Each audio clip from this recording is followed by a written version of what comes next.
Evening, you've been incredibly patient. Now this is it. This is the grand finale. Are we ready? I said, are we ready? Okay, ladies and gentlemen, please welcome to the stage. He's saying no, but I think yes. Joel Temple.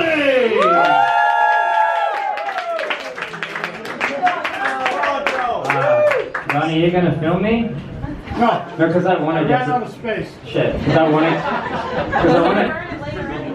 want to get supported. Sorry. I'm too much of a coward to quit my job. Have the Chinese people enjoyed their English lesson? Andy was actually speaking. Oh, Too strong. yeah.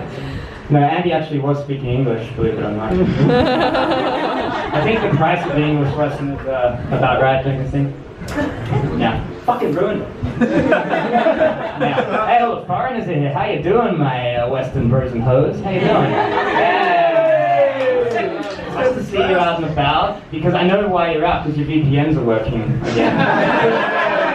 When your VPNs aren't working, we stay at home, because there's not much point going out if you can't make an Instagram story about it. There's not much point in getting dressed up, putting on makeup, getting in a DD, going downtown if 14 of your former high school friends can't watch you in a boomerang, slamming tequila, and doing a duck face. Totally worth it. Yeah, that was a tough start to the month, wasn't it? The VPNs being out, wasn't it? Did everyone make it through? Did anyone book their flights home?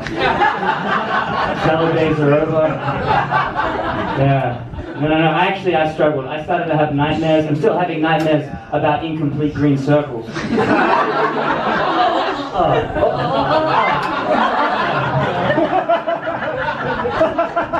Didn't even get halfway that time. Fucking Wembley. Try Tokyo. Not that one, the other one. Yeah. Oh, I see we got a few VPN snobs in the house. Like, oh, you use ExpressVPN? That's a little mainstream for me. I use Astro. No. But it was a tough week for me because I'm a millennial. Are there any millennials here? Generation Y. What's the cutoff for generation millennial? It's like 1980. Anyone? 1982? 1983, I think. About 1983. So sorry, guys. But it's about 90. How are we doing back there? Okay? Oh, really? Oh, please. I don't have a VPN. Oh, cool. Let's talk about it later. Cool. No, I'm a millennial. So Generation Y. I don't know that. Yeah. What the fuck is everyone like? Everyone's having a group discussion about my joke. Like, I like it. Earthquake. Now I have to make a joke about that.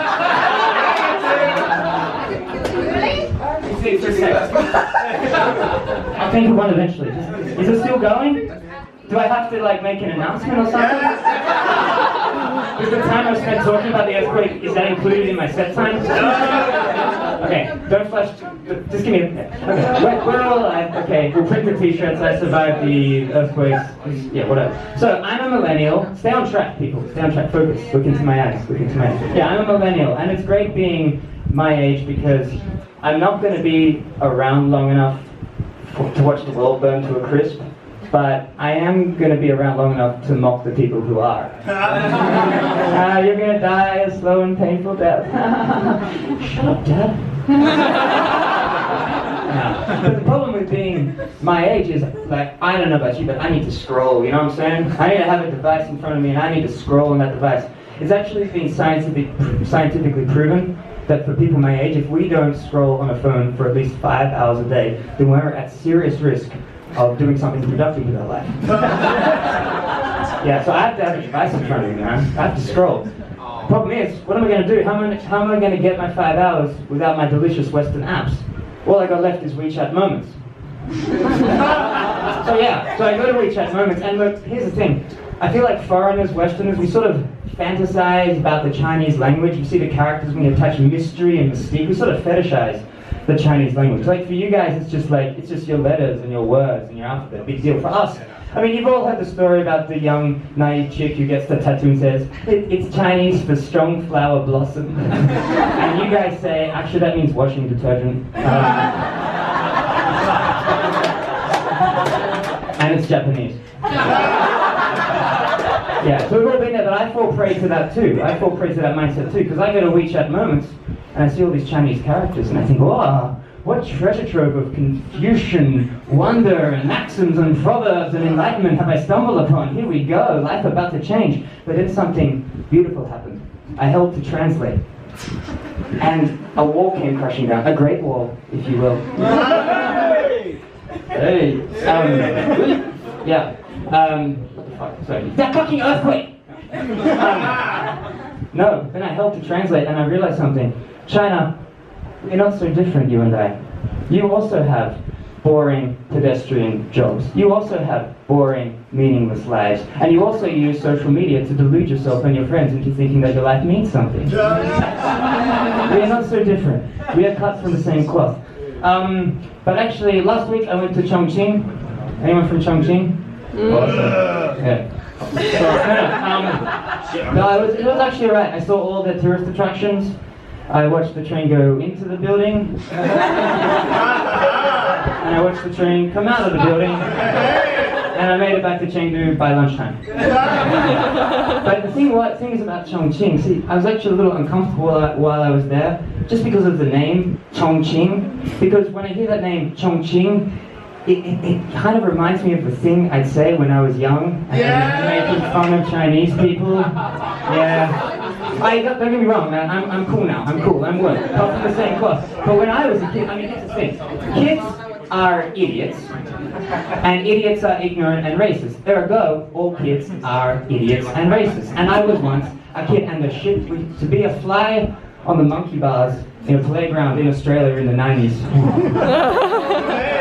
No one was safe. All bets were off. We said some shit, man. Holy shit. Oh, like Fox News level shit, you know what I'm saying? Stuff that would make Nigel Farage blush. That was him. Yeah, but no, like, so whenever everyone kept saying, welcome to Chongqing, well, you're in Chongqing, welcome to Chongqing. I'm like, do you have to say Chongqing? Like, I know it's the name of the city, but it's like my white guilt is crushing me into a cube. Can't you just call it by its other name, you know? East Chengdu?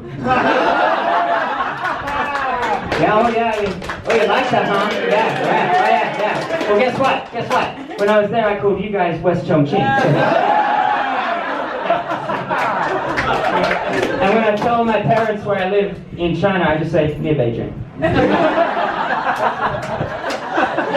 For real though, I was Skyping with my family over Christmas, and I think it was my uncle. He asked me, where do you live in China? And I said, Chengdu. He's like, oh, okay, Chengdu, huh? Well, what city do you live near?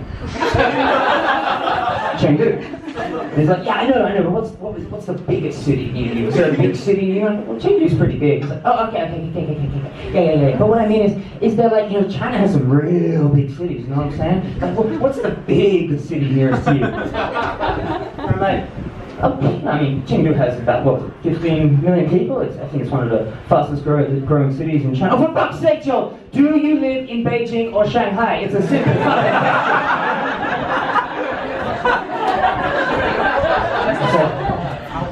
It's fine, I live in Beijing, Jesus. I heart BJ.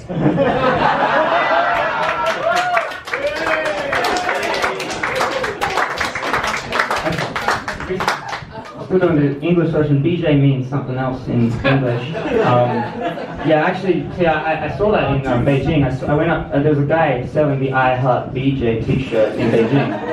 And I went up, I said, I'm not going to stand for this. I'm not going to stand for this anymore. I went up to him and I said, how dare you, sir?